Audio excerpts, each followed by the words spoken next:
Shalom Bapak Ibu Saudara sekalian, pemirsa dari Arunam Jawa Tengah Channel dalam acara Wisdom Tuhan berkati berlimpah-limpah. Apa kabarnya Bapak Ibu? Anda memasuki hari ini adalah sudah di bulan Maret. Anda mengerti ini bulan maju dengan cepat dan tahun ini sudah pada bulan ketiga. Saya mengerti Bapak Ibu, rencana Tuhan iya dan amin pasti jadi. Saya bersyukur Bapak Ibu Anda bisa nonton tayangan hari ini. Saya mengerti biarlah Bapak Ibu menyiapkan semua yang perlu. Anda bisa mengulang-ulang kembali di acara Wisdom ini. Anda akan mendapat berkat yang besar seperti Tuhan ingin Anda mendapatkan itu supaya Anda bisa maju terus mengenal Tuhan dan lebih lagi sama Tuhan. Terima kasih Bapak Ibu Saudara sekalian, Anda yang sudah memberikan kepada kami doa, daya, dan dana. Saya mengerti bahwa hal ini harus dipakai untuk kemuliaan nama Tuhan. Saya berdoa biarlah Bapak Ibu diberkati berlimpah-limpah dan terus mengejar Tuhan sampai kesudahannya. Bapak Ibu, Anda mengerti bahwa hari-hari ini di muka bumi ini, di tahun ini ada banyak hal yang mungkin berat. Saya mengerti bahwa Anda harus tetap berdoa dan berusaha. Bapak Ibu, biarlah Tuhan memberkati Anda berlimpah-limpah. Dalam kehidupan Anda diberkati, kehidupan Anda dimungkinkan semua hal yang datang ke kehidupan Anda yang buruk Tuhan singkirkan. Anugerah Tuhan besar, engkau yang mengalami sakit penyakit, Tuhan sembuhkan dalam nama Tuhan Yesus. Yang mengalami kekurangan keuangan, biarlah Tuhan cukupi. Engkau yang mengalami satu pergumulan batin, emosi dalam hidup Anda, Tuhan sembuhkan. Saudara saya Tuhan dalam hidup rumah tangga Anda, kekerabatan Anda diberkati berlimpah-limpah sehingga engkau menjadi orang percaya yang tunduk kepada Tuhan. Anugerah Tuhan limpah hari ini Bapak Ibu. Saya sudah tinggalkan beberapa pesan dan beberapa hal yang penting Anda mengerti. Saya mengerti Bapak Ibu hari ini. Tetap fokus kepada penginjilan. Penginjilan adalah hal yang penting yang harus Anda buat. Anda harus terus mengolah. Anda bukan saja menginjil, tapi juga strategi bagaimana menginjil Anda harus lakukan. Bapak Ibu, ayo menginjil. Karena waktunya sudah semakin singkat dan peristiwa-peristiwa yang terjadi di Alkitab sudah terjadi semuanya makin lama makin besar. Saya mengerti bahwa hari-hari ini anugerah Tuhan limpah dalam hidup Anda dan saya, supaya engkau dan saya menjadi kuat, maju dan tidak perlu takut. Tidak perlu takut Bapak Ibu, karena Tuhan memberikan kepada yang dikasihinya anugerah yang besar supaya orang itu bisa maju terus mengenal siapa pemilik, siapa penguasa, dan Tuhan menjadi tokoh yang besar di muka bumi ini. Terpujilah nama Tuhan. Shalom. Shalom Bapak Saudara sekalian, pemirsa dari Arunam Jawa Tengah Channel dalam acara Wisdom Tuhan berkati berlimpah-limpah. Hari ini kita membahas mengenai Yunus. Yunus adalah Bapak Ibu, kalau Anda melihat kitab Yunus ya, Yunus ini anak muda, orang yang diurapi Tuhan, memiliki jabatan seorang nabi, tetapi dalam penugasannya, dia berontak sama Tuhan. Jadi Yunus ini mengatakan bahwa dia orang yang melawan Tuhan, dan sungguh hidupnya itu menjadi satu ingatan bagi Anda dan saya. Kalau kita membaca kisah Yunus ya, dia diminta oleh Tuhan pertama kali. Anda bisa membuka kitab Yunus, Anda bisa membuka Yunus 3, Anda bisa baca Yunus pertama, kedua, Anda baca di depan saja. Bapak Ibu, kitab Yunus, Yunus itu diminta Tuhan untuk pergi ke Niniwe. Niniwe itu adalah ibu kota dari Asyur hari itu. Yang adanya kalau di sini ya, berarti diminta untuk pergi ke sana, gitu ya. Tetapi kalau ini suruh pergi ke sana, Yunus tuh tidak mau, gitu ya. Dia lari ke sini. Jadi bentuknya itu adalah 9 derajat, gitu ya. Jadi tidak mungkin ketemu. Tuhan meminta Yunus untuk pergi ke Niniwe untuk mengajarkan kepada mereka pertobatan, sehingga orang Niniwe itu bertobat. Tapi kenapa Yunus tidak mau? Yunus tidak mau karena mungkin Yunus itu melihat kehidupan orang Israel di bawah tekanan orang Niniwe. Orang Niniwe kalau masuk, Niniwe itu adalah bangsa tumpas ya, bangsa asing, bangsa tumpas. Itu kalau masuk ke Israel, itu laki perempuan dibunuh semuanya. Perempuan hamil dibelah. Dan anak kecil dihantam pada tembok dan mengerikan sekali. Kondisinya betul-betul mengerikan. Nah, hari itu Yunus mendapat pesan dari Tuhan untuk pergi ke Niniwe. Yunus menolak dong. Karena Gini, kalau Yunus datang ke sana, dia bicara soal Tuhan dan orang Niniwe bertobat, terjadi adalah orang bertobat pasti akan diberkati dong hidupnya. Nah, diberkati ini akan membuat Yunus tuh sangat kecewa.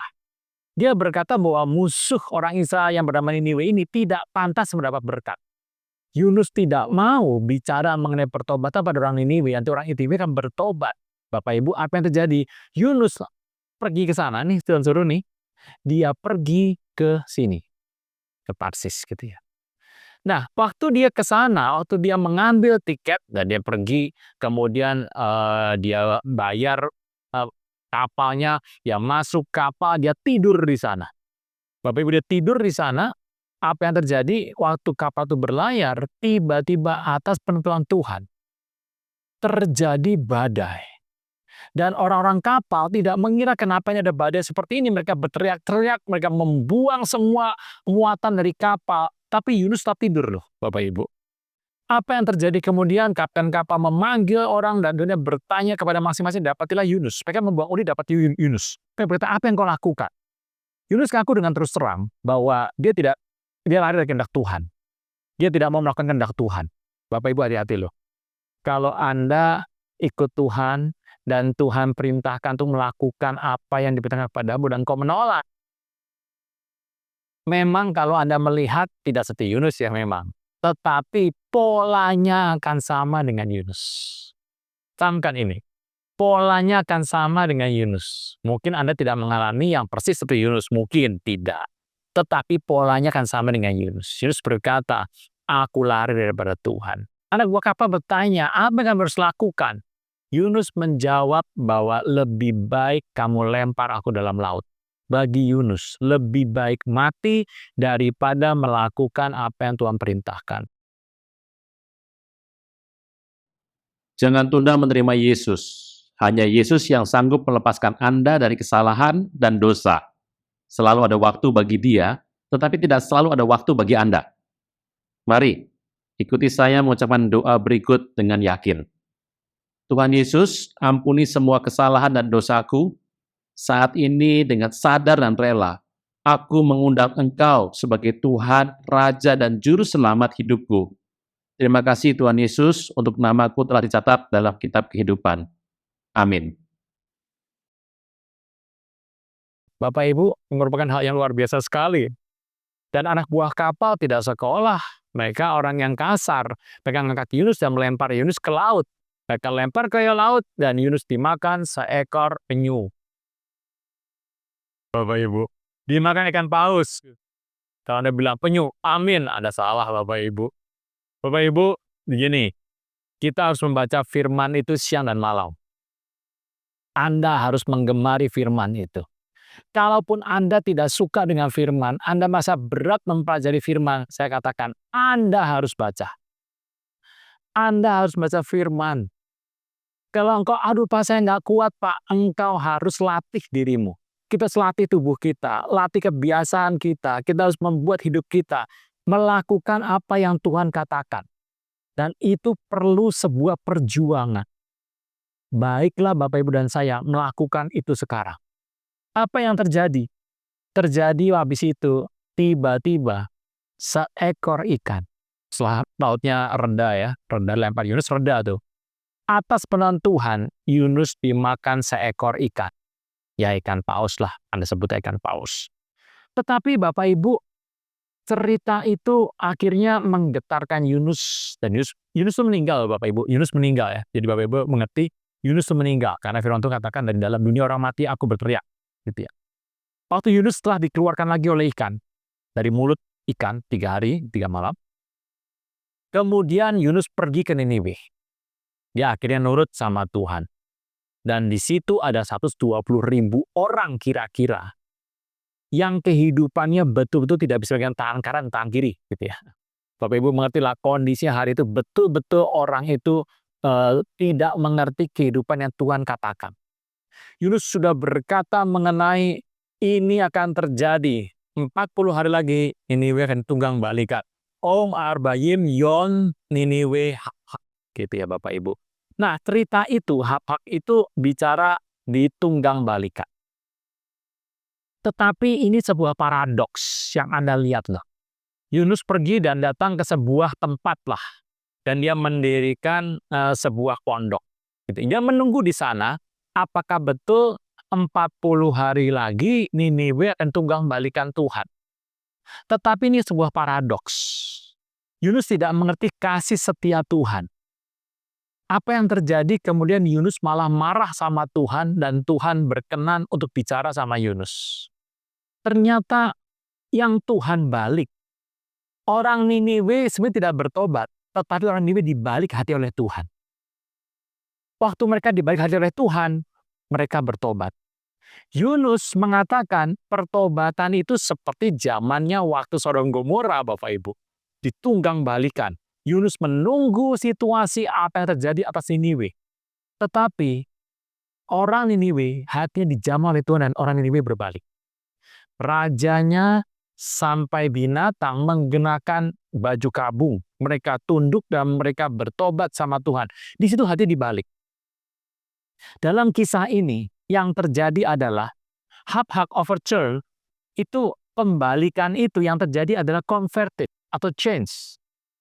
Nah, Bapak Ibu, inilah yang terjadi hidup orang Niniwe. Ternyata orang Niniwe itu dibalik hati oleh Tuhan. Hatinya terjungkir balik. Hatinya dibalik, turn upside down. Dan waktu terbalik hatinya, mereka mencari Tuhan dan menemukan Tuhan. Di situ Tuhan memberikan pengampunan atas orang Niniwe. Yunus tidak mengerti hal ini. Yunus menjadi marah dan dia berkata, lebih aku mati. Tapi Tuhan berkata sama Yunus, bahwa bagaimana tidak akan sayang sama Niniwe, kota yang besar, yang berpenduduk lebih dari 120 orang, yang sebenarnya tidak tahu memberikan tangan kanan, tangan kirinya dengan ternaknya yang banyak. Bapak Ibu, kasih Tuhan itu luar biasa. Rencana Tuhan dalam hidup ini luar biasa. Kasih Tuhan dalam kehidupan ini akan membawa kebaikan demi kebaikan. Situasi yang ada adalah kebaikan dari Tuhan. Kalau Anda melihat kasih Tuhan luar biasa sekali. Itu sebabnya bagi Anda yang sudah menerima Tuhan Yesus, Anda pegang Tuhan Yesus, jangan sampai lepas. Bapak Ibu, biarlah Tuhan yang pada intinya akan menuntun Anda senantiasa. Anda yang belum kenal Tuhan Yesus, saya mau katakan bertobat. Segera bertobat, sebab waktunya tidak banyak lagi. Bapak Ibu, cerita Yunus ini paradoks. Cerita mengenai perintah Tuhan kepada Yunus yang Tuhan kembalikan.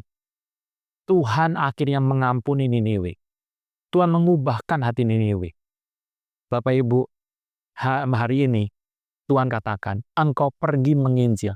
Kita nggak tahu siapa yang kita injili. Siapa yang bertobat karena penginjilan Anda dan saya. Tidak pernah Anda mengerti. Anda hanya menabur tanpa pernah tahu siapa orang yang akan bertobat. Kalau engkau bisa nabur 1 kali, kemudian dia bertobat, pada orang itu sudah ditabur sebanyak 1000 kali. Mungkin ada orang ke 1000. Makanya Anda sekali tabur langsung tuai. Bapak Ibu, prinsip ini kita alami sebagai orang percaya. Tetapi Anda mengerti bahwa Tuhan punya rencana di muka bumi ini. Rencana yang besar. Rencana kemerdekaan orang. Supaya orang boleh mengenal Tuhan. Tuhan Yesus sebagai Tuhan dan Raja yang hidup. Peristiwa ini adalah peristiwa menjadi satu peringatan. Peristiwa akhir zaman akan disamakan dengan paradoks dari Yunus. Kisah Yunus ini adalah satu kisah yang menarik yang disebut dengan nama Megillot. Bapak Ibu, Megillot adalah peristiwa besar. Peristiwa Yunus ini itu harus dibaca dalam perayaan Yom Kippur, Hari Raya Pendamaian. Cerita soal Yunus ini, pertobatan Niniwe ini dikenal sebagai satu hari raya yang penting yang harus dibaca setiap hari raya. Itu sebabnya saya mau katakan, kisah mengenai Tuhan mengasihi bangsa Niniwe yang begitu jahat. Itu sebabnya hari ini Tuhan mengasihi hidup Anda dan saya. Puji nama Tuhan. Shalom.